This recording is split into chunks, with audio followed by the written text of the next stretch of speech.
Hello and welcome to our TIF Talk this evening. Thank you for joining us. My name is Andrea Millers and I'm with Endogastric Solutions. Today we have a very special guest, Dr. Mulham Abdulsamad. Thank you so much, Dr. Abdulsamad, for being here tonight. We appreciate it. Thank you. You're welcome. So just a little background on Dr. Abdulsamad. He earned his medical degree from Jordan University of Science and Technology. He completed his residency and fellowship at Bronx-Lebanon Hospital Center and is certified by the American Board of Internal Medicine in gastroenterology. He speaks English, Arabic, and German. Dr. Abdulsamad's clinical interests include general gastroenterology, liver disease, ERCP, and obviously the endoscopic TIF procedure for reflux. He practices in Lewistown, Port Matilda, and State College, Pennsylvania. So welcome, Dr. Abdulsamad, and thank you for being here tonight. Hey, thank you, Andrea, and thanks for having me with you tonight. Fantastic.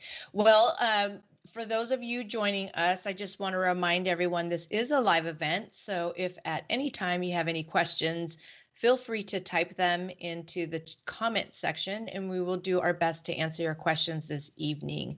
In addition to that, please feel free to tune in and tell us where you're tuning in from. And you could win a TIF tumbler that we're giving away tonight. So there you go. So thanks for being here this evening. And we're going to go ahead and start off the program talking about GERD. We'll have Dr. Abdulsamad speak about what is GERD and kind of what were patients, what are the types of symptoms they would feel if they were suffering from GERD? Sure, Andrea. I think that's probably the best question we're going to answer today is GERD. I mean, GERD simply is gastroesophageal reflux disease. It's a spectrum of being the very benign asymptomatic disease into very lethal cancer disease, and it's from the term gastroesophageal. It's that area between the connection of the esophagus with the stomach. That if it does not function appropriately, you're going to have acid reflux and contents from the stomach going all the way up into the esophagus, causing damage. Now, if it's gastroesophageal reflux, means you're only having the reflux episodes, however, they're not causing a lot of symptoms, then that's by definition is GER. And when it becomes symptomatic, causing damage, we do an endoscopy, we find esophagitis or complications from gastroesophageal reflux, then that's the disease. Oftentimes, we have patients who are having symptoms, but we go in and do endoscopy, for example, there are no issues. So that's called non-erosive reflux disease or NERD. So gastroesophageal reflux disease, just to let you know, the impact of the disease in the United States is pretty high. You're talking about the #1 disease being seen in gastroenterology clinic across the country. It's probably there are 9 million visits every year into GI clinics only related to gastroesophageal reflux disease. Cost, we're talking about billions on the healthcare system.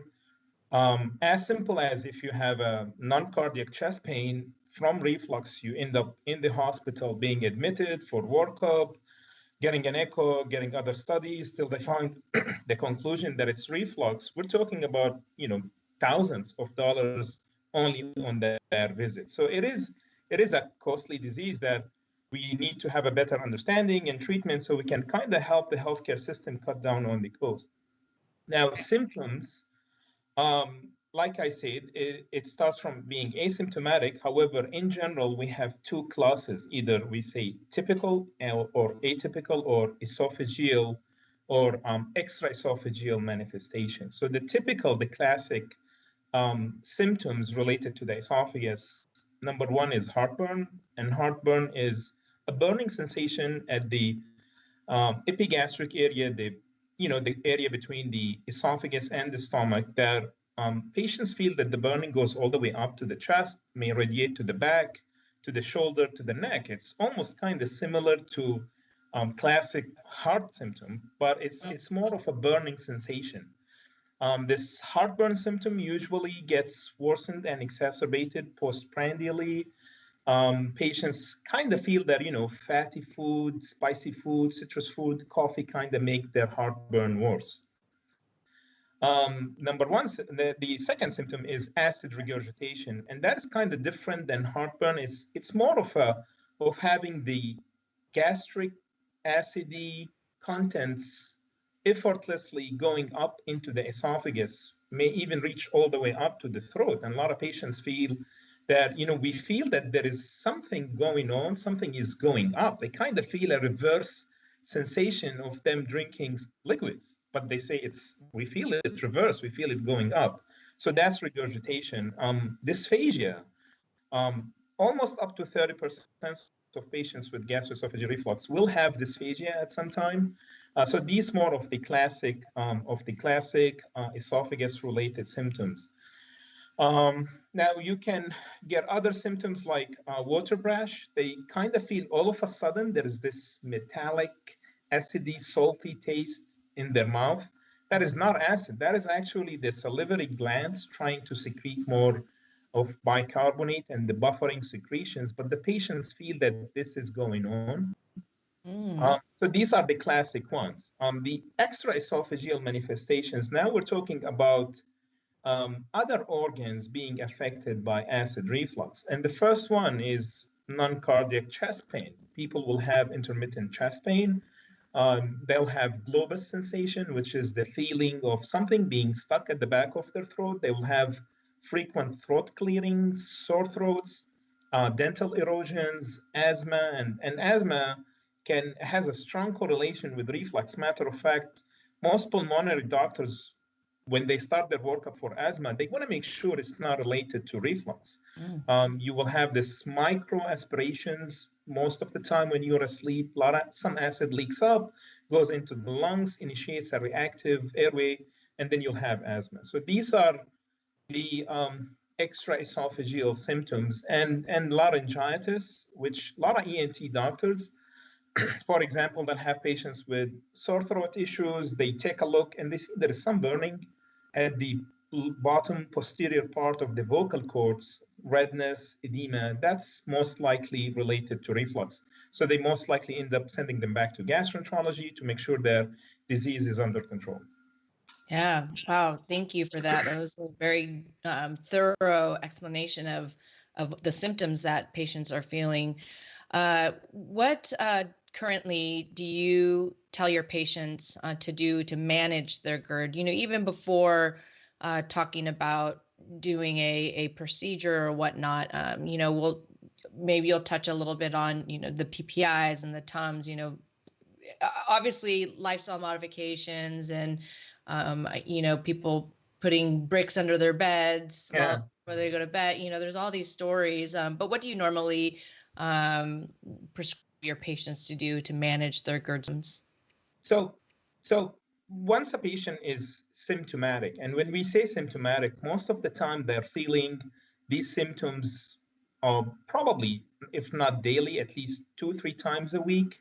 It's been bothersome. It's affecting their quality of life, whether they end up seeing a doctor or not. But once they reach the gastroenterology clinic, for example, the first thing we try to do is, which also helps us diagnose reflux, is called the PPI trial. And so before that, we kind of go into general recommendations, which is lifestyle changes. There has been a lot of literature on what kind of a lifestyle changes that really helps versus not. Probably the most common one of them is raising the head of the bed, maybe put an extra pillow there. Going on the left lateral position, that kind of helps make the acid go down, pull into the stomach instead of refluxing back into the esophagus. We tell them to try to avoid any meal at least 3 hours before going to bedtime. And I kind of tell the patients that, you also not to have a lot of liquids. A lot of patients have a habit. They say, I'm going to bed, I'll drink this glass of water and I'm going to bed. But this glass of water is actually expanding the volume of acid. So if you had 20 mLs of acid sitting in your stomach, Now you had another 100. Now you're talking about 120 ml of acid that can Yep. freely flow into the esophagus. So I say, you know what? Maybe if you're going to go to bed at 10 o'clock, don't do anything after 7 o'clock. Just try to dry up that stomach. So these mainly the lifestyle changes and food. Food is very important. Probably is a strong correlating factor with the causes of reflux. The one that we know the most is fatty food because fat in general kind of induces relaxation of that lower esophageal sphincter and that exacerbates reflux. We know that spicy food, citrus food, things that can kind of increase the pH of the stomach, coffee, alcohol, smoking, we say avoid smoking, and chocolate and mint, these are all, they kind of have ingredients which decreases the pressure and relaxes the lower esophageal sphincter, and that can cause reflux. So if the patient can do these lifestyle changes, will be great. We try to advise weight loss. That's, it is really big thing in the field of reflux. The higher the intra-abdominal pressure, the more changes you affect the mechanical valve you have and the angle where the esophagus enters the stomach, and we want to maintain that angle. But when you start kind of gaining weight, that affects the pressure, changes where your sphincter at, changes the resting pressure, and that can kind of exacerbate reflux. So we start with these lifestyle changes now. Once the patient does all these, and let's say he did not get a lot of relief or some relief, we kind of, I usually, my approach is to kind of start with the effective medication rather than, trying another medication less effective, then go again. So I usually go straight with PPIs.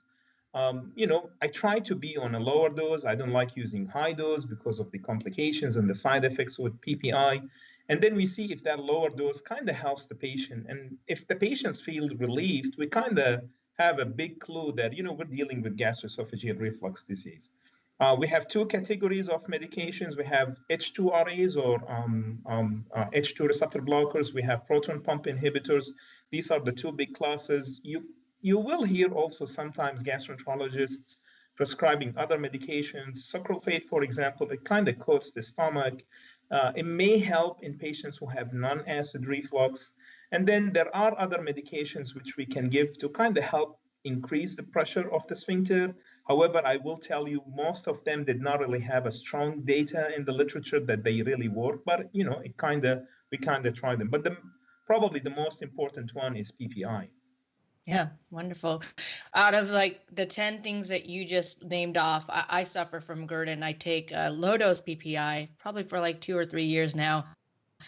And I do about 9 of the 10 things you just recommended there. I sleep on my left side. I have to lift my head up in the bed. I do all of those things. But to your point, there's so many people out there that just suffer, without thinking there's other options out there. So all of this information is really good. We got quite a few questions coming up, so I want to try and get to a couple of them, and then we'll go on to some of the other topics that we want to discuss. But let me just real quick go through here. Richard is on, and he's saying he constantly has chest pain. So to your point, similar to what you were talking about as one of the symptoms. Here's a question. If I have GERD, do I need to worry about esophageal cancer because my PPIs have helped my symptoms? So that's interesting because Esophageal Cancer Awareness Month is actually next month in April. And you have an interesting story that you told me earlier when we were kind of doing an interview, if you don't mind talking about that story. Absolutely. This is very important. I think in general, being that this is a kind of on the benign side of symptoms that patients can kind of live with it does not really get a lot of attention. However, it may not be as simple as people think. The story just happened today. I had a patient in the endoscopy unit that I'm doing an endoscopy on. He's been having reflux for quite some time. He's in his 50s, probably been on PPI. He's on omeprazole, maybe 20 milligram once a day, sometimes goes up to twice a day. Has been working for him great for the last 10 years, no issues. Recently, he kind of feels things are different. Maybe the medication is not working. So he's primary care doc said, let's try maybe lose some weight, maybe do the lifestyle changes, etc., etc. Few months after, he is still not feeling well. He feels things are different. Maybe the medication is not working. That's the time for the patient to have an endoscopy. Now, specifically, if the patient has alarm symptoms, losing weight, dysphagia, throwing up blood, or even vomiting or pain during swallowing, these are alarm symptoms. We have to do an endoscopy. And I go in and I do my endoscopy, and there is a 12 centimeter cancer. And unfortunately, that is the classic pathway of cancer. You start with reflux, you get acid goes up into the esophagus. It damages the lining of the esophagus because the lining of the esophagus does not want to handle acid. It's not made to handle acid. However, that acid is going to cause inflammation.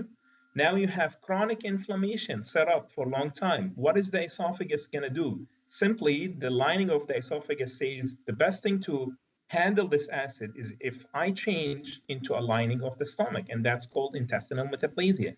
Once intestinal metaplasia happens, now you have Barrett's esophagus. Now you have Barrett's esophagus. Every year, your risk is almost 1% into getting cancer. But after 10 years, 20 years, your risk is 20%. That's high. That's high incidence. That's high rate. So Barrett's, then you will have dysplasia. You will have atypical cells, can be low grade, high grade, and then it turns into cancer.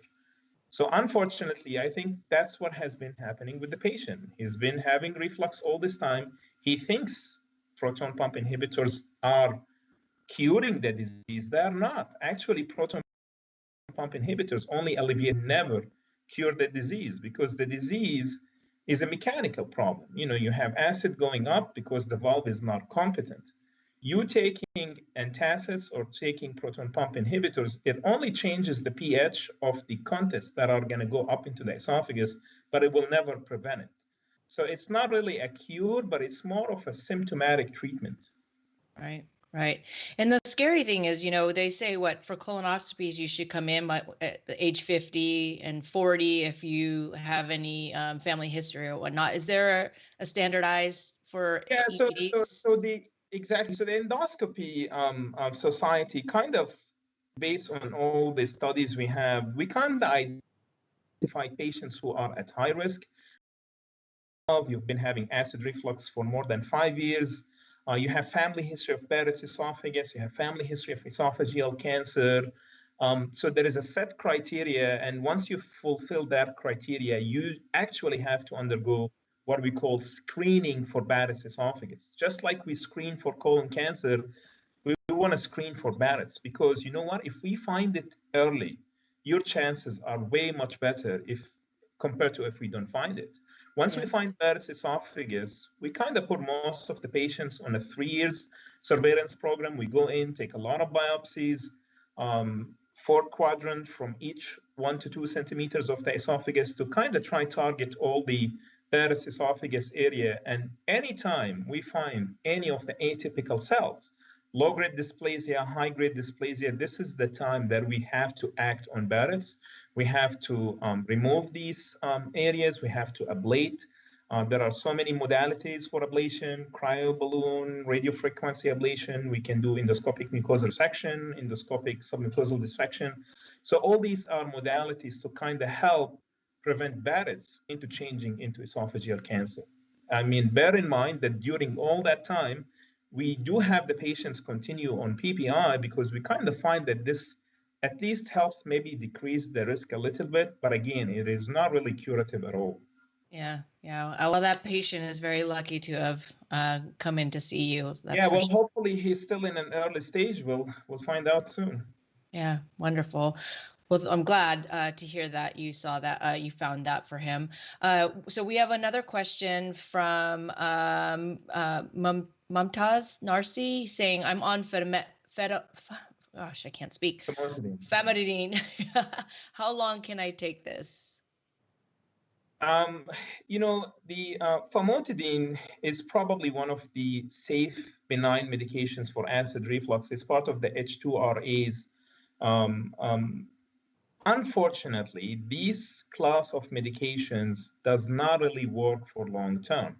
After a few years, you kind of develop what we call tachyphylaxis, means the receptors in your stomach become smart and they know that you're using this medication. So they kind of block the medication from affecting the stomach. So probably after a few years, you will lose the benefit and the effect of these medications. So again, it's not one of the strongest medications to help reduce acid compared to proton pump inhibitors. So, and on the long run, the chances of losing effects are really high.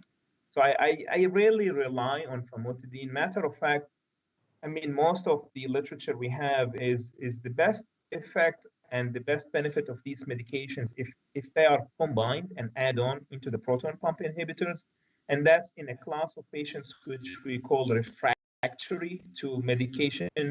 Once they reach that point, means they're on a high dose proton pump inhibitors. The next step is we kind of give them high dose at evening to kind of control the nocturnal acid reflux and see if that helps. But they're rarely that strong and effective medication.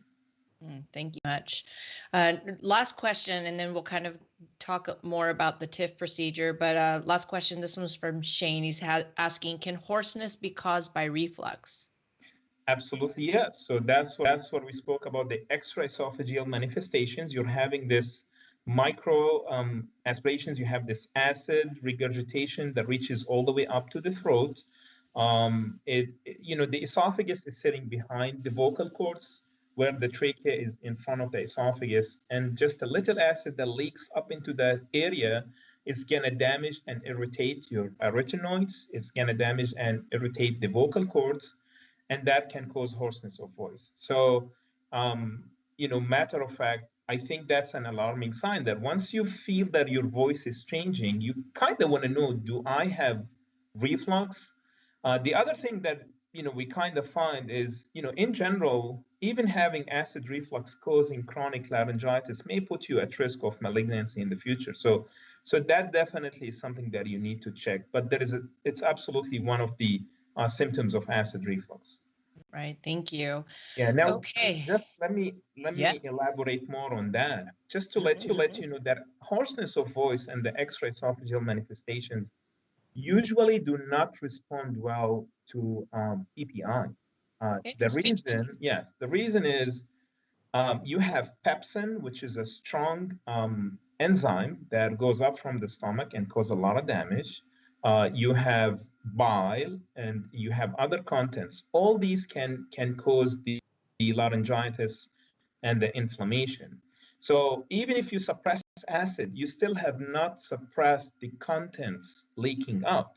So you still have pepsin, you still have bile going there. So you will still have hoarseness. And a lot of patients tell you, the PPI helped in the beginning, but I don't think it's really doing much. That's because you need to fix the mechanical problem. That's where you need to augment that sphincter, create a high pressure zone, and reshape the way the valve is to prevent leaking of the contents, more of what is actually leaking. That was the perfect segue, Dr. Abdulsamad, to talk about the TIF procedure and how that works. I do know you're a pro at this, by the way. I do know you have some slides. Do you want to kind of explain what the TIF procedure is and how it works? Absolutely. So TIF procedure, for our patients to know, it's not a new procedure. It actually has been approved by the FDA since 2007. So far, probably more than 30,000 procedure has been performed with great and excellent results. So it's not a new procedure. But I tell my patients that iPhone 1 started, it was not the best. Now we have iPhone 12. You see the comparison, so fast, so quick. You can do a lot of stuff. Same thing with the device that we use. So when the device first came, yeah, like any new device, it's a new idea. It needs a lot of tweaking and changes, and that's what has been done. The device has been made more robust, better device, easier to use, and gets better outcomes. So that's the beginning of the TIF procedure. And so the term TIF is transoral incisionless fundoplication. Means we go from the mouth with the endoscopy. The patient is under sedation, under general anesthesia, and we insert the device from the mouth into the stomach. And now we have our working zone, just like, when the surgeons work from outside, we're going to work from inside. We have our camera with direct vision on the area where we're going to work. We insert the device. I'm going to share my screen here. Yeah. Perfect. So we'll have our, can you see my screen? Nope, not yet. Okay, let me now. There we go. I can see it now. Okay, so let me put it in slide mode and. Yes, how about now? Down there. Close. I mean, you can see them. So do you want to press play from beginning again? And maybe that will. Sure, let me. Oh. Okay, so here we go. Can you see there it now? There we go. Yes, perfect. That's perfect. So, thank you. Okay, great. So the first figure A is where it shows you that this is the stomach, and the muscle on top of that is the diaphragm, and you can see the esophagus joining the stomach. Our device is inserted. We have our endoscope, which is retroflex and bent upward to look at the zone where we're going to work, which is the lower esophageal sphincter gastroesophageal junction area. Once we achieve that good position, we catch that area between the esophagus and the stomach and pull it down into the device and kind of lock the device on it. Once we do that maneuver, the device will fire two what we call H-shaped fasteners made of a polyene material. It's strong enough to withhold and withstand certain degree of pressure, but you got to be careful that too much pressure is going to tear it. And then we start going into, like almost 270, 300 degrees to try to fire these staples across the connection between the esophagus and the stomach. And so that's how it looks. And if you see here in my picture, this is the esophagus and this is the stomach. And what we've done now, we fired all these fasteners across, and we kind of adhere the esophagus wall to the stomach wall. Now, this is a very interesting thing. If you see this white area, this is what we want to have, what we call serosa fusion. So the serosa is the outer layer that covers the stomach and the end of the esophagus. And that layer is very interesting. It is a very sticky layer. You can ask surgeons, they say, yeah, the serosa is the most sticky one. And that's the nature of it. You want to adhere and stick always on the tissue because it kind of protects the tissue. But once we have the serosa stick to each other after 8 weeks, this will create a complete seal. And now you will have the stomach stuck into the end of the esophagus. Now the stomach wall is very muscular, and now we kind of created a new layer of muscles to kind of augment and reshape how the valve looks. So now we have more muscle. The muscle is tight. It's not tight for you to not be able to eat and swallow, but it's tight enough to prevent anything leaking from downward upwards. And that's how the valve looks. We kind of create almost a 3 centimeter of a valve around 270 degrees. And this is just to show you one of the examples we've done. So this is before TIF. You can see my camera is bent, and we're kind of seeing here, this is the area between the esophagus and the stomach. If you can see my cursor here, yeah. This light pink area is the lining of the esophagus. This kind of reddish area is the lining of the stomach. Now, when you have a good valve, you should not see the pink esophageal lining from the stomach, period. This should be tight, snug on the camera, so means it is tight enough to prevent anything leaking up. So this patient, before his TIF procedure, look at this. He almost has probably close to a centimeter of a gap. So that's actually that's how you have a loose valve. And that's a hell too, because when he takes his breathing, it kind of opens more. Now, if you see here, after we perform TIF, look how nicely We close the entire area. It is snug on the scope. And these are the blue fasteners we usually fire. And look at this. We now created 270 degrees of a valve, and it's almost 3 centimeters in length compared to here where it's more flat and has a gap on the scope. Yeah, that's a beautiful photo. If you don't mind leaving it up. Oh, I was going to have you explain maybe the difference of what, that we get a lot of questions from patients. What's the difference between having the TIF procedure versus, the gold standard Nissen procedure? So maybe you can kind of explain what that would look like if it was a Nissen. It would be very different. Perfect. So Nissen fundoplication is done surgically. It is not incisionless. There are incisions. They have to cut the skin. They have to make an incision, whether by a laparoscope or not, so they can get their instruments from the outside of the stomach, not from the inside. Once they do that, they will grab the stomach and wrap it into 360 degrees around the esophagus to kind of create the new valve. However, once they do that and it's 360 degrees, it actually becomes very tight. And that is the reason why almost 30% of patients after Nissen fundoplications, they have dysphagia, they have difficulty swallowing. And number two, because it's closed all the time, they actually cannot burp. So they have this gas bloat problem. Endoscopically, answering your question, it actually looks almost the same. Matter of fact, if you show this picture to many gastroenterologists, without them seeing these fasteners, they will say this patient had Nissen fundoplication. So in terms of how we augment the sphincter, it's almost the same. However, it is incisionless. Recovery is fast.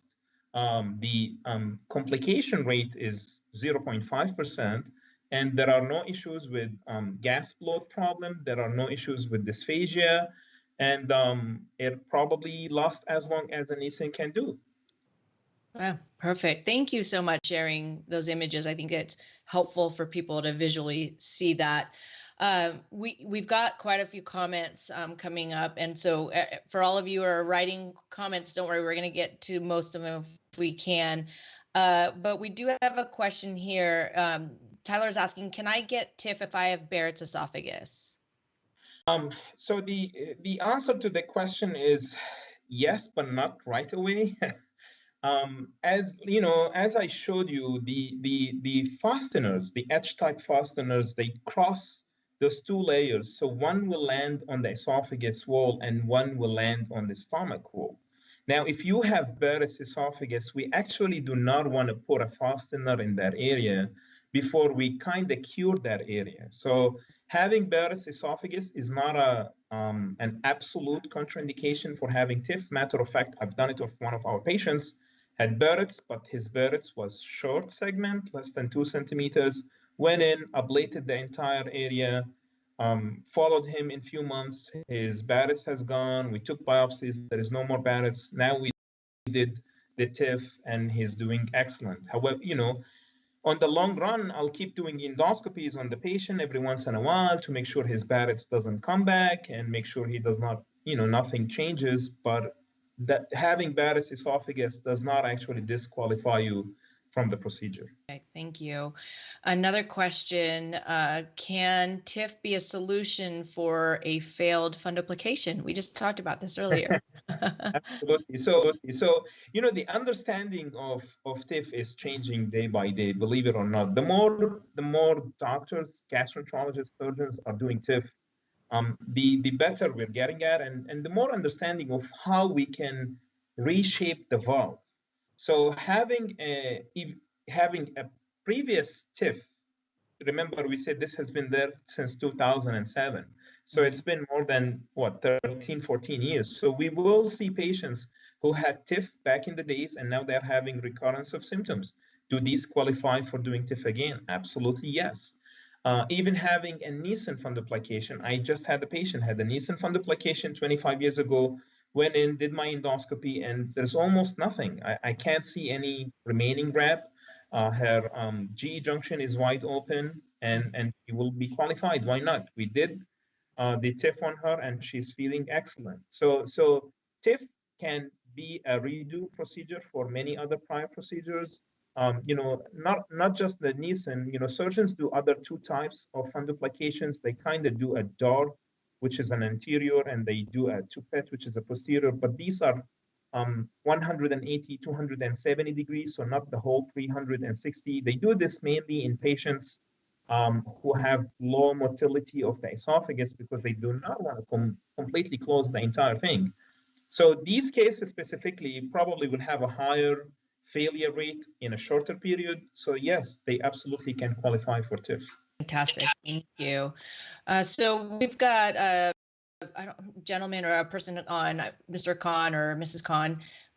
They are saying they have a Smallhiatal hernia about 3 centimeters. Is the TIF procedure best for reducing GERD? So he's asking, they've got about a 3 centimeter hiatal hernia and have obviously GERD, and wondering if they could have the TIF procedure. And maybe we can discuss that a little bit about the, I don't know if we talked about it, but the combined procedure. Sure, absolutely. Yeah, I'll let you go ahead and talk about that. So TIF procedure for the indication is kind of for patients who do not have hiatal hernia or have a hiatal hernia up to 2 centimeters. And the reason where the 2 centimeters came from is, remember we spoke about the esophagus and the stomach and kind of doing the fasteners and stapling them. So this new sphincter we're going to create is probably good enough for up to 2 centimeters. But once you have this very large defect in the diaphragmatic crura, and these are where the esophagus penetrates the diaphragm, then you have a large hiatal hernia. Even doing TIF may not actually fix the entire reflux disease because despite creating a new valve and a strong valve, having this valve landing up in the chest compared on to landing into the stomach below the diaphragm is still going to give people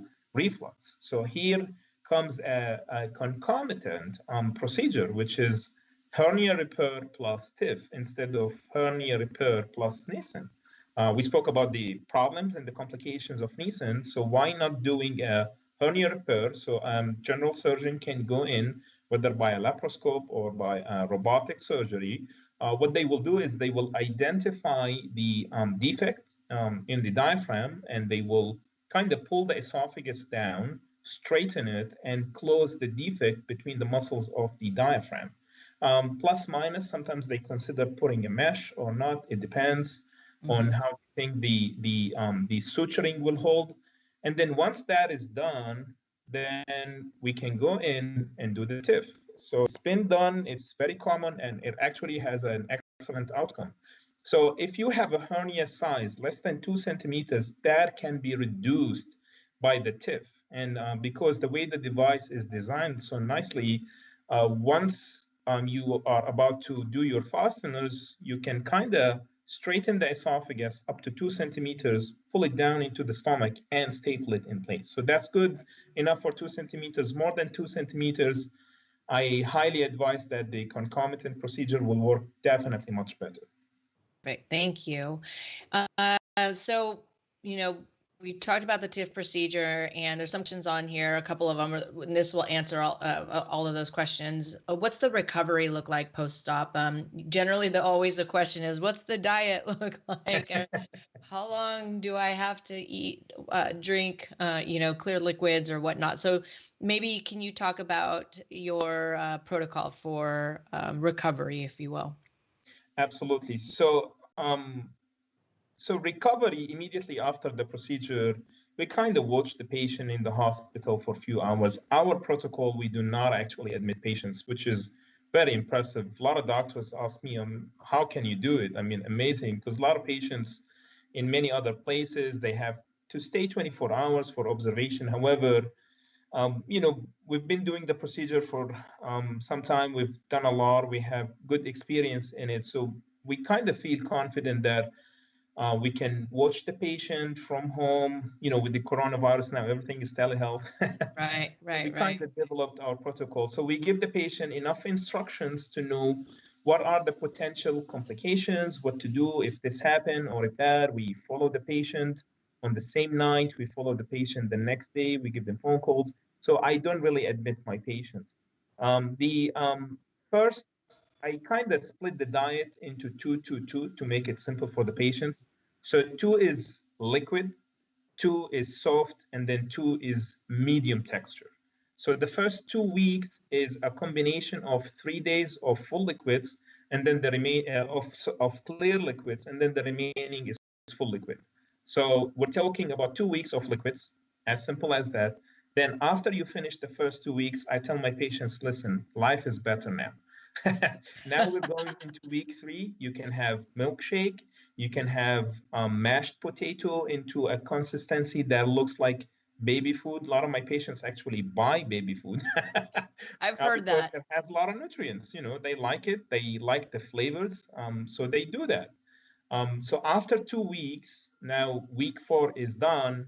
Now we're almost back to normal because after week 4, which is week 5 and 6, this is the medium texture. You can have rice, noodles, and cereals, and that's most what our patients actually do on a daily basis because of the reflux. They cannot eat anything, so they are already doing that diet.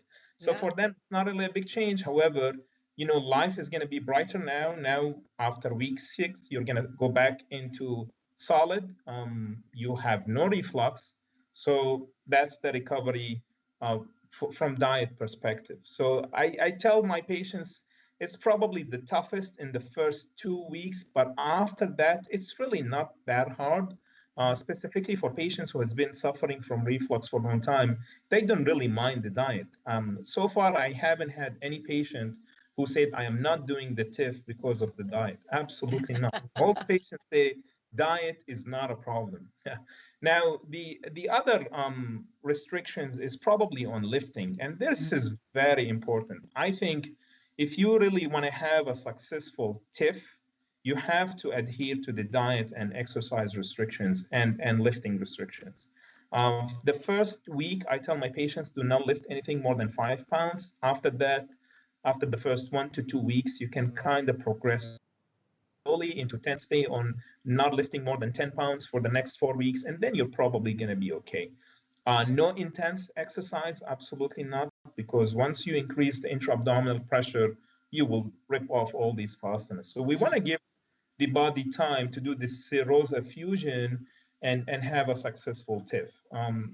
Even up to the degree that I tell my patients, if you're taking these big vitamin pills, maybe crush them, so very Yeah. large tablets has to be crushed if they can be crushed. Capsules, if they can be open, has to be open. So this all in order to kind of have the best outcome after doing TIF. Yeah, thank you. I love the 2, 2, and 2. That makes it so easy to remember. I might steal that. We might steal that Sure. from you for marketing. Well, we're coming close to the end, top of the hour. So, gosh, this was very informative, Dr. Abdulsamad, and we can't thank you enough for joining us. I know a lot of you there's still a lot more questions here, and maybe after the event, you can reach out to them directly. I think there might be even a patient, yeah, in there that was asking for your information. So for those of you watching, not in Dr. Abdulsamad's area, we do have a physician locator on our website. It's gerdhelp.com. If you put your zip code or state in, you'll be able to find a physician, a TIF trained physician in your area. So you'll be able to find a physician that you can talk to about the TIF procedure. Any last words of advice, Dr. Abdulsamad, that you want to leave with the patients and people that are watching today? Sure. I would advise all the patients that, probably we should take heartburn, reflux symptoms kind of more serious just because of what I saw today. It's really very dramatic when you see cancer. We don't like cancer. There is help. There are good procedures we can perform. TIF procedure, it is actually gaining a lot of, it's being favored these days because it really works. So just, have your doctor refer you, get an evaluation. We do the necessary testing. I sit with my patients. We kind of do a conversation, chit chat about all the available options, cons and pros of doing this, doing that. We go through the TIF, and it works. I've seen it work. The data shows it really works. So why suffer? Why live with reflux? Yeah. I always say one of the big things is be an advocate for yourself, right? If your doctors are telling you, no, there's nothing we can do, there's nothing more we can do for you, be an advocate and ask, or go find another doctor that might give you the answers that you want to hear about. So again, we can't thank you enough for joining us this evening. We really appreciate it. Thank you everybody for joining us this evening. We appreciate it as well. And appreciate you guys. We will be back next Tuesday for our next TIF Talk every week. So please have a great evening, and thank you very much, and we'll catch you next time. Thank you very much. Thank you.